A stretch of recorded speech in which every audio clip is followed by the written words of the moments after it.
E aí, galera, tudo bem?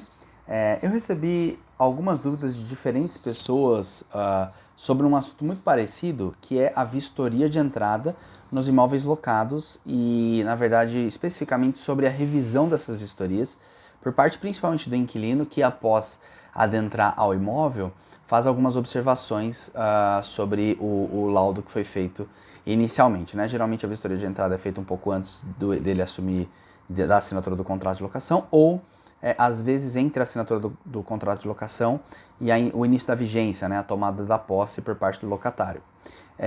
E uma confusão que me parece estar acontecendo, mercado afora, é sobre qual é o objetivo dessa revisão da vistoria de entrada por parte do locatário, por parte do inquilino.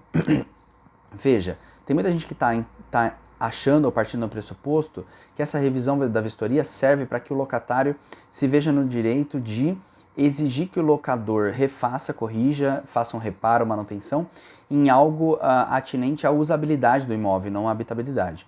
A obrigação do locador, gente, quando ele aluga um imóvel, é entregar esse bem em condições ao uso ao que se destina. Então, se a gente está falando sobre uma locação residencial, por exemplo, ele tem que entregar um imóvel habitável e seguro.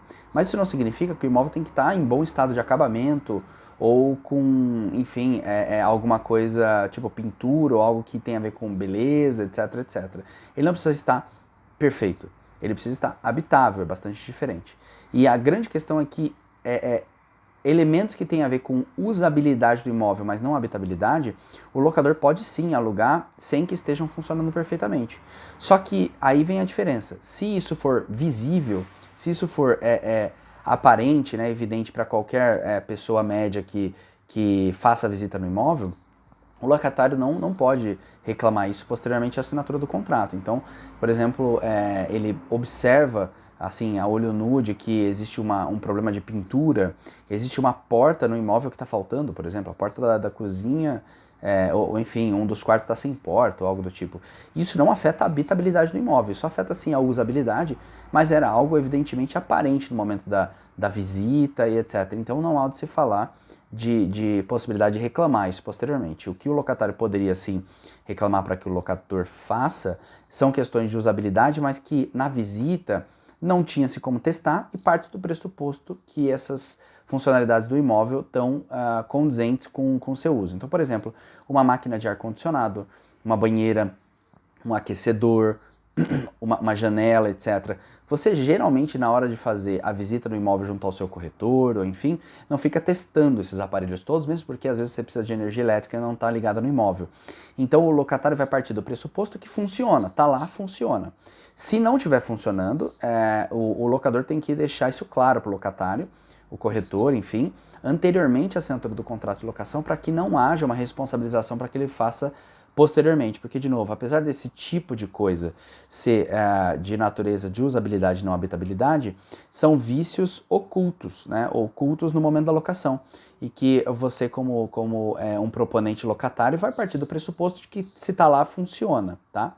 Agora, o que não pode, e o que eu vejo acontecendo bastante, é locatários utilizarem-se da vistoria, da revisão da vistoria, aqueles dias ali que geralmente ele tem que fazer algum apontamento, para exigir que o locador refaça algo que não é de natureza estrutural e de habitabilidade, de segurança, que é sim de usabilidade, mas que era visivelmente aparente, ou pelo menos presume-se que era, né, para qualquer pessoa que visitasse o imóvel. Então, reclamar de, por exemplo, uma pintura, uma porta que não tinha, por exemplo, uma porta que não existia no imóvel em um dos quartos, etc., são questões de usabilidade, não de estrutura e habitabilidade, mas que eram evidentes a olho nu no momento da visita do imóvel e da contratação da locação. Então, esse tipo de coisa, ele pode até fazer o apontamento para fazer constar na vistoria, sim, mas simplesmente para o fim de, ao final do contrato, não ficar uma dúvida sobre se aquilo já estava daquela forma ou não no início do contrato, mas não com relação a opor a obrigação do locatário refazer aquilo, entende? Então, só vamos tomar cuidado com esse detalhe para que a gente racionalize a grande importância da vistoria de entrada para as duas partes contratantes, mas também entenda qual é o objetivo e quais são os limites do que pode ser feito com essa oportunidade que se dá para revisar a vistoria nos dias imediatamente subsequentes à assinatura. beleza?